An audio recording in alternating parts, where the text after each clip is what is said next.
भाइयों, सेना की तैनाती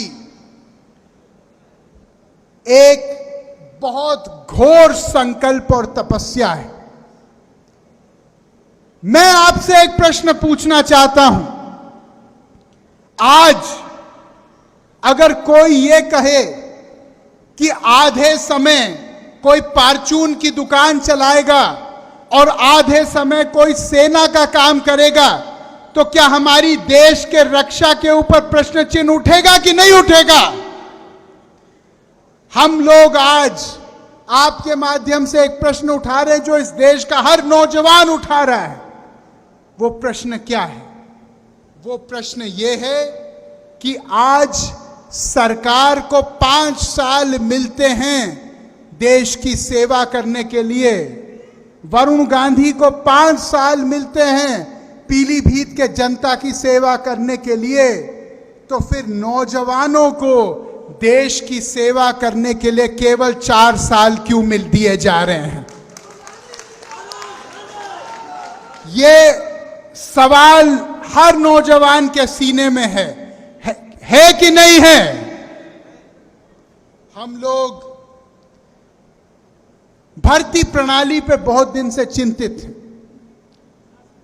17 से लेकर 21 तक सेना की भर्ती होती है।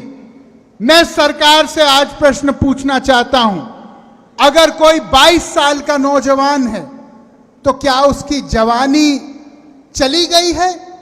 उसकी जवानी कोई काम की नहीं है देश के लिए? अगर कोई 24 साल का लड़का है तो क्या अगर वो देश के लिए अपना खून देना चाहता है तो क्या उसका खून बेकार है देश के लिए? ये प्रश्न हमको पूछने चाहिए। आज आप किसी टीवी उठा के देखो, केवल हिंदू मुस्लिम नफरत गर्दी चल रही है। मैं ये पूछना चाहता हूं, अगर हम लोग इस माहौल में लाखों लोगों को लेंगे, उनके बाद 4 साल बाद हम उनको छोड़ देंगे एक छुट्टे सांड की तरह गांव में, और हम उनको बोलेंगे कि 4 साल तक तो आपका बहुत मान सम्मान था, 4 साल तक तो हमने आपको सलामी ठोकी, हमने आपको फौजी साहब कहा, और अब आपको प्राथमिक विद्यालय के बर्तन मांजने पड़ेंगे, तो क्या इसका सेना के ऊपर, सेना के मनोबल के ऊपर, सेना के शौर्य के ऊपर कोई फर्क पड़ेगा कि नहीं पड़ेगा? जब 4 साल एक आदमी वो वर्दी पहनेगा जिस वर्दी पे हम सब लोगों को गौरव है, और 5 साल बाद वैसे लोग आत्महत्या करेंगे गांव-गांव में, क्योंकि वो डिप्रेशन में आ जाएंगे, वो डिप्रेशन में आएंगे। अगर उनकी शादियां होंगी, 4 साल बाद उनको उनके ससुराल वाले पूछेंगे कि भैया पहले तो बड़ा रुतबा था तुम्हारा, लौ लश्कर था, अभी आप बेकार हो गए हो, आप तो पड़े हुए हो गांव में, अब क्या होगा आगे हमारे बिटिया का? क्या जवाब देंगे? मैं सरकार से पूछना चाहता हूं कि क्या एक आदमी जो सेना में इस अग्निपथ योजना के द्वारा जा रहा है, क्या उसके 4 साल के बाद क्या आप सबका सम्मानजनक पुनर्वास करने के लिए तैयार हैं? क्या आप उनको पुलिस की भर्ती या कोई उद्योग में भर्ती देने के लिए तैयार हैं? भाइयों, आज हमारे देश में एक नई सोच की जरूरत है, और वो सोच ये है कि जब तक समाज के अंतिम व्यक्ति की आवाज नहीं सुनी जाए, तब तक कोई कानून देश में बनना नहीं चाहिए।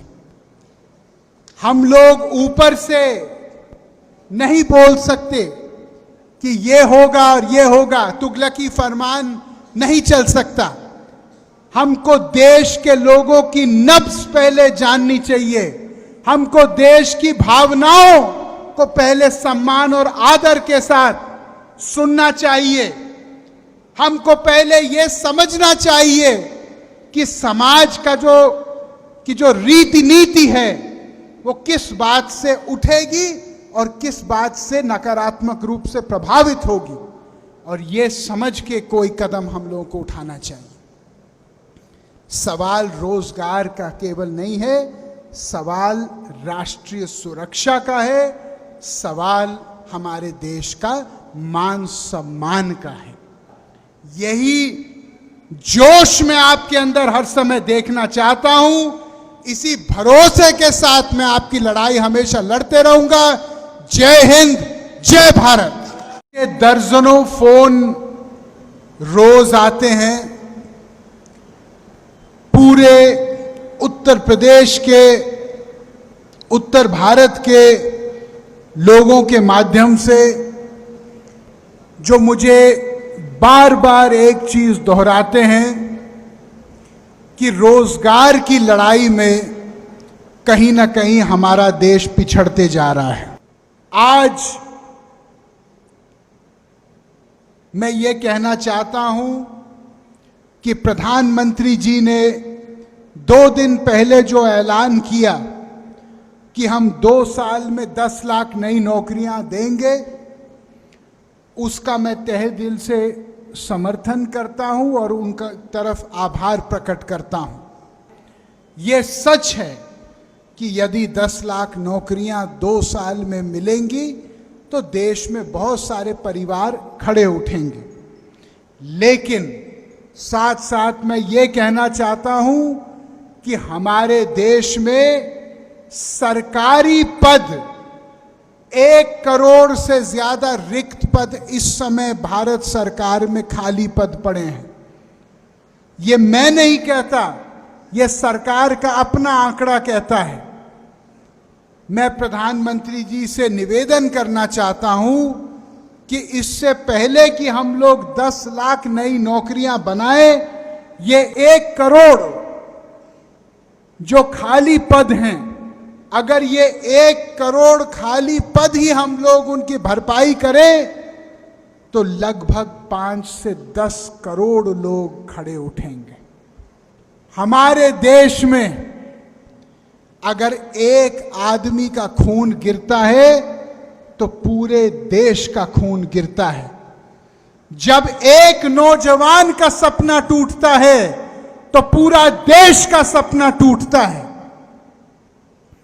यह सवाल किसी दूसरे का नहीं है। आग कहीं और से शुरू होती है, मोहल्ले में घर हमारा भी है। हम लोगों को इस बात का ध्यान देना है। ये 1 करोड़ 60 लाख नौकरियां, लगभग 1 करोड़ केंद्रीय सरकार की और लगभग 70-75 लाख लगभग राज्य सरकारों, इसकी भरपाई के लिए हम लोगों को लगातार अपनी बात जगह जगह पे रखनी है। सरकार अक्सर ये कहती है कि हमारे पास आर्थिक प्रबंध इस समय नहीं है।